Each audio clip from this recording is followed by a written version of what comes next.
प्यारे बच्चों, आज हम पढ़ेंगे कक्षा 4 का हिंदी रिमझिम में पाठ 8, जिसका नाम है कौन। तो यह कौन जो है एक नामक की कविता है। तो कविता को हम अच्छे से ससर वाचन करेंगे। आप भी मेरे साथ इसका वाचन करेंगे। इसके बाद मैं आपको इसका सरलार्थ बताऊंगी।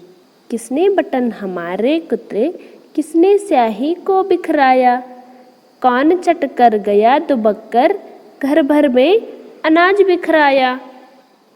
दोना खाली रखा रह गया, कौन ले गया उठा मिठाई, दो टुकड़े तस्वीर हो गई, किसने रस्सी काट बहाई। कभी कुतर जाता है चप्पल, कभी कुतर जूता है जाता, कभी खलीता पर बन आती, अनजाने पैसा गिर जाता। किसने जिल्द काट डाली है, बिखर गए पॉथी के पन्ने, रोज टांकता धो धो कर में, कौन उठा ले जाता छन्ने। कुतर कुतर कर कागज सारे, रद्दी से घर को भर जाता, कौन कबाड़ी है जो कूड़ा, दुनिया भर का घर भर जाता। कौन रात भर गड़बड़ करता, हमें नहीं देता है सोने, खुरखुर करता इधर उधर है, ढूंढा करता छिप छिप कोने। रोज रात भर जागता रहता, खुरखुर इधर उधर है धाता। बच्चों उसका नाम बताओ, कौन शरारत यह कर जाता। इस कविता के लेखक हैं सोहनलाल द्विवेदी जी। जो कौन नामक कविता है, कवि इसके हैं सोहनलाल द्विवेदी जी। यहाँ पे कविता में है, किसने बटन हमारे कुतरे, किसने स्याही को बिखराया। बिखराया का अर्थ होता है फैलाना। जो हमारे बटन हैं वो किसने कुतरे हैं। किसने बटन हमारे कुतरे। जो बटन है, कवि कहता है कि जो हमारे शर्ट के बटन होते हैं वो किसने कुतरे हैं। किसने स्याही को बिखराया। ऐसा कौन है जिसने हमारी स्याही को फैला दिया है। बिखराया का अर्थ होता है फैलाना। तो ऐसा कौन सा जीव है जो हमारी स्याही को क्या करता है, बिखरा देता है। कौन चट कर गया दुबक कर। दुबक का अर्थ होता है छिपना। घर भर में अनाज बिखराया। ऐसा कौन है जो छिपकर क्या करता है, खा जाता है। और घर भर को किसमें, अनाज में क्या करता है, सारे घर में अनाज को क्या कर देता है, बिखरा देता है, फैला देता है। दोना खाली रखा रह गया, कौन ले गया उठा मिठाई। दोना का अर्थ होता है कागज या प्लास्टिक से बना कटोरा। जैसे कि हम पुड़का बोलते हैं, उसी को क्या कहते हैं, दोना कहा जाता है। दोना खाली रखा रह गया, कौन ले गया उठा मिठाई। दोना क्या है, उसमें खाली रख रखा है, उसे जो मिठाई थी वो कौन ले जाता है। दो टुकड़े तस्वीर हो गई, किसने रस्सी काट बहाई। तस्वीर का अर्थ होता है फोटो या चित्र। ऐसा कौन है जो तस्वीर में बंधी रस्सी को क्या कर देता है, काट देता है। उस तस्वीर को वहां से क्या कर देता है, गिरा देता है। कभी कुतर जाता है चप्पल, कभी कुतर जूता है जाता, कभी खलीता पर बन आती, अनजाने पैसा गिर जाता।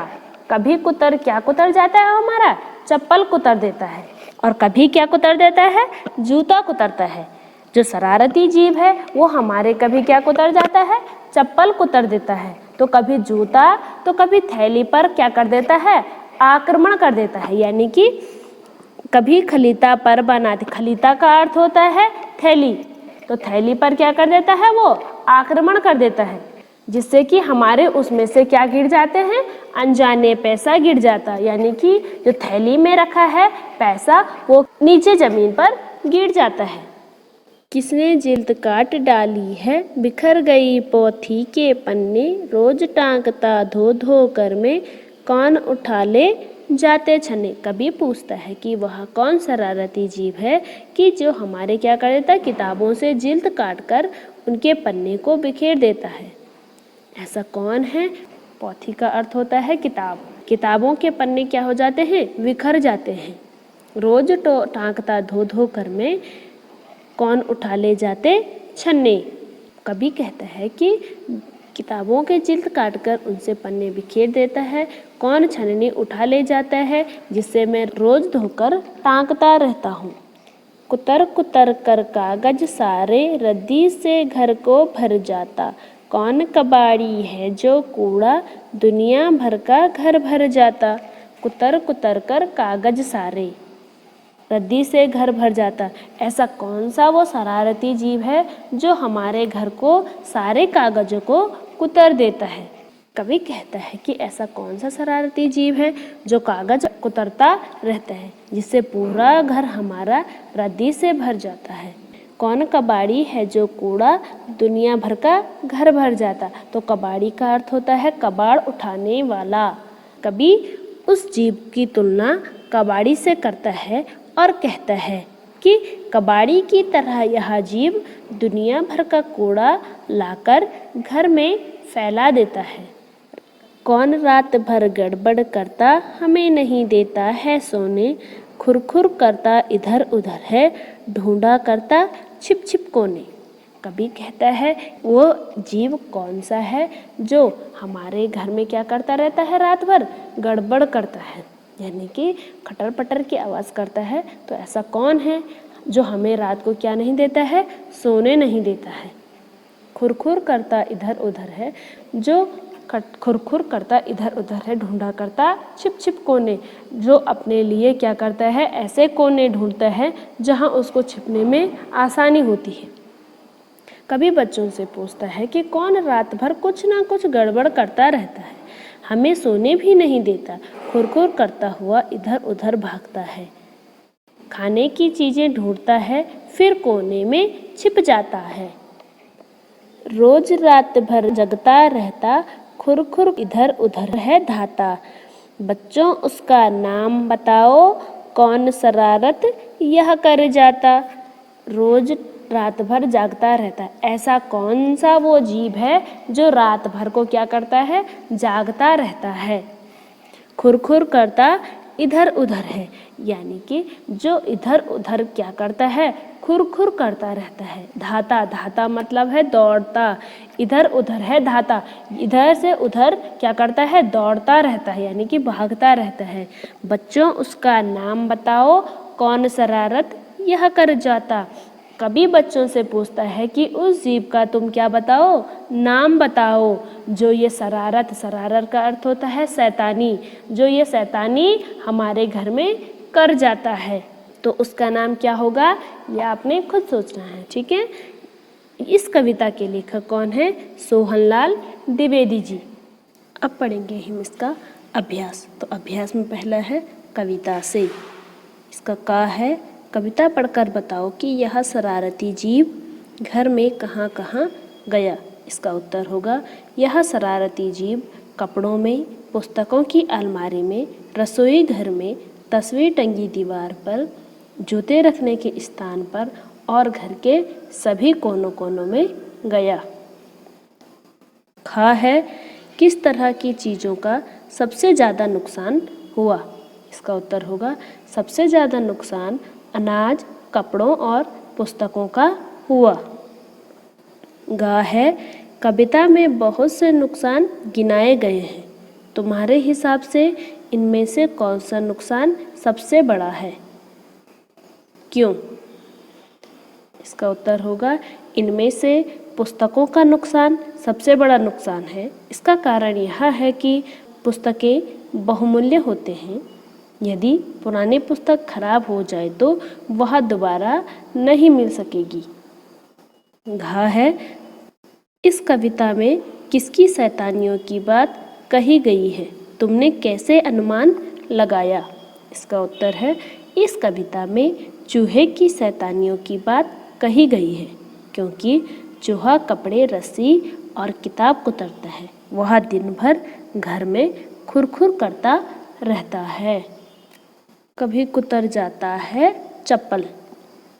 शरारती जीव ने बहुत सारी चीज़ों को कुतरा, बिखराया और काटा। अब तुम बताओ कि किन किन चीज़ों को कुतरा जा सकता है, बिखराया जा सकता है और काटा जा सकता है। तो कुतरा जा सकता के नीचे आएगा कपड़ा, बिखराया जा सकता के नीचे आएगा अनाज, काटा जा सकता है रस्सी, कुतरा जा सकता है हल्के प्लास्टिक की चीज़ें, बिखराया जा सकता है चीनी, काटा जा सकता है कपड़ा, कुतरा जा सकता है कागज, बिखराया जा सकता है नमक और काटा जा सकता है तार। कबाड़ का हिसाब का है कबाड़ी क्या क्या सामान खरीदते हैं। इसका उत्तर होगा कबाड़ी पुराने अखबार, किताबें, कॉपियाँ, लोहा, प्लास्टिक, शीशे से बनी चीज़ें खरीदते हैं। खा है तुम्हारे घर से सामान ले जाकर कबाड़ी उसका क्या करते हैं। हमारे घर से सामान को ले जाकर कबाड़ी उसे फैक्ट्रियों में बेच देते हैं। गा है पता करो कि पुराना अखबार या रद्दी किस भाव में बिकते हैं। इसका उत्तर होगा पुराने अखबार या रद्दी 10 रुपये प्रति किलो के भाव में बिकते हैं। घा है अगर कबाड़ी तुम्हारे घर का कबाड़ ना खरीदते तो क्या होगा। इसका उत्तर होगा अगर कबाड़ी हमारे घर का कबाड़ नहीं खरीदते तो हमारा घर कबाड़ से भर जाएगा। अब है घुसपैठ का है तुम्हारे घर में भी यदि यह शरारती जीव है या उसकी फौज घुस गई है तो पता करो कि उससे कैसे निपटा जाता है। उत्तर होगा इस शरारती जीव यानी चूहे या उसकी फौज से निपटने के लिए मेरे घर में चूहेदानी का इस्तेमाल किया जाता है। इस चीज़ से निपटने के लिए हम बिल्ली भी पालते हैं। खा है इस शरारती जीव के अलावा और कौन कौन से जीव तुम्हारे घर में घुस जाते हैं। इसमें पहला होगा बिल्ली, कॉकरोच, चींटियाँ, छिपकली, मकड़ी, मच्छर आदि। बूझो नीचे लिखी कविता की पंक्तियाँ पढ़ो। जिन शब्दों के नीचे रेखा खींची है उनका अर्थ आपस में चर्चा करके बताओ। का है कभी खलीता पर बन आती अनजाने पैसा गिर जाता। यानी कि जिस शब्दों के नीचे क्या है रेखा खींच रखी है तो यहाँ पे खलीता के नीचे है तो खलीता का अर्थ क्या होगा थैली। खा है रोज टांकता धो धो कर में कौन उठा ले जाता छन्ने। तो किस शब्द के नीचे है छन्ने तो छन्ने का अर्थ होगा छानने वाला बारीक कपड़ा। गा है रोज रात भर जगता रहता खुरखुर इधर उधर है धाता। तो इसमें धाता के नीचे रेखा खींच रखी है तो धाता का अर्थ होता है दौड़ता। आपका पाठ 8 कौन कविता यहाँ पर समाप्त होती है। उम्मीद करती हूँ कि आपको ये कविता समझ में आ गई हो। इस कविता को आप अच्छे से पढ़ेंगे और याद भी करेंगे। धन्यवाद।